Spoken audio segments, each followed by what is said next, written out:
DGP కార్యాలయంలో additional DG Mahesh Bhagwat కు memorandum ఇచ్చిన బీఆర్ఎస్ ఎమ్మెల్యేలు KP Vivekananda, Madhavaram Krishnarao. MLA KP Vivekananda రాష్ట్రంలో అటవిక పాలన నడుస్తుందనడానికి నిన్న ఖమ్మంలో బీఆర్ఎస్ నేతలపై జరిగిన దాడులే నిదర్శనం.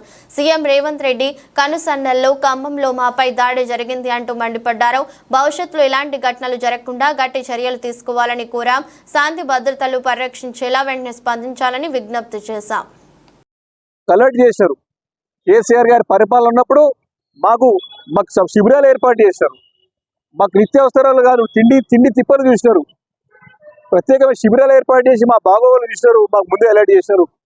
కానీ ఈ ప్రభుత్వం విఫలమైందని చెప్పి వారి ముఖం మీద చెప్పినప్పుడు దాన్ని తట్టుకోలేక, జీర్ణించుకోలేక బీఆర్ఎస్ పార్టీ తరఫున మీ బృందమందరం వెళ్తే కూడా ప్రజల నుంచి మాకు వచ్చేటువంటి ఆదరణను చూసి తట్టుకోలేక వారే ప్రత్యక్షంగా ప్రణాళిక రూపొందించి మరి అక్కడికి రౌడీలని, కాంగ్రెస్ రౌడీలని గుండాలను పంపించి మా పైన దాడికి యత్నించే సంగతిని సందర్భంగా మీ అందరికి మనవి చేస్తా ఉన్నాను.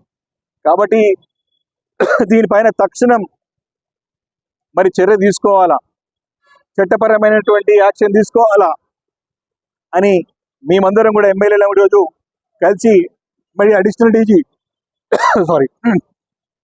డీజీ మన మహేష్ భగవత్ గారిని, లా అండ్ ఆర్డర్ భగవత్ గారికి కలవడం జరిగింది. తప్పకుండా వారిపై చర్య తీసుకుంటామని చెప్పి హామీ ఇవ్వడం జరిగింది. నిన్న కూడా ఎఫ్ఐఆర్ చేశాం. ఎవరైతే కారకులను వాళ్ళు చేశామని చెప్పారు. మా బాధ అంతా కూడా ఏంటంటే ఈ దాడి కార్యక్రమం అంతా కూడా పోలీస్ సమక్షంలో జరిగింది. అక్కడ ఉన్నటువంటి ఇన్స్పెక్టర్ గారండి, అక్కడ ఉన్న పోలీసులు కానివ్వండి, వారిని వారించే ప్రయత్నం జరగలేదు. అంటే ఇది ఏమని అనుమానం వస్తుంది? ఇది మొదటిసారి కాదు. ఇదే ఒక హరీష్ రావు గారి ఇంటి పైన, సిద్దిపేటలో వారి ఇంటి పైన ఇదే కాంగ్రెస్ పార్టీ గుండాన్ని ఉసగొల్పి ముఖ్యమంత్రి గారి కార్యాలయం నుంచే ప్రణాళికలు రూపొందించి వారి ఇంటి పైన దాడి చేసే ప్రయత్నం చేశారు. రెండోసారి కూడా వారి యొక్క ఇంటికి వెళ్ళి మరి పెద్ద ఎత్తున ఇబ్బంది పెట్టే ప్రయత్నం జరిగితే, పెద్ద ఎత్తున ప్రతిఘటిస్తే మళ్ళా అది కూడా మరి ప్రజల దృష్టికి వచ్చే సంగతి మరి చేస్తున్నారు. ఇది మూడోసారి. అంటే ప్రజాస్వామ్యంలో విపక్షాలను ఎదుర్కోలేక, చెప్పే దమ్ము లేక, మేము అడిగే ప్రశ్నలకి సమాధానం లేక ఈ రకంగా డైవర్షన్ పాలిటిక్స్, ఈ రకంగా పక్కదారి పట్టించే ప్రయత్నం చేస్తారని చెప్పడానికి ఎలాంటి సందేహం లేదు. మరి అక్కడ కూడా చాలా స్పష్టంగా ఎవరైతే వ్యక్తి దాడి చేసి కర్ర తీసుకొని వచ్చేటువంటి వ్యక్తి ఎవరైతే ఉన్నారో చాలా క్లియర్గా ఇట్లా లాఠీలు పట్టుకొని మా కార్ పైనకి వచ్చే సంగతి.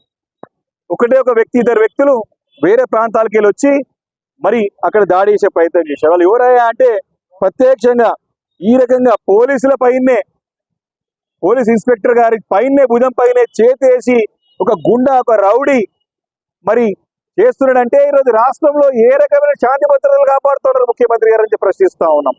ఇంత క్లియర్ గా పోలీస్ ఇన్స్పెక్టర్ గారి పైనే వారు వారిస్తూ ఉంటే వారిపైన భుజం మీద చేయి వేసి మరి వారు ఆడే నాటకం, రౌడీ షీటర్ ఆడే నాటకాన్ని మరి ప్రభుత్వం ప్రోత్సహిస్తుందా అని ప్రశ్నిస్తా ఉన్నాం.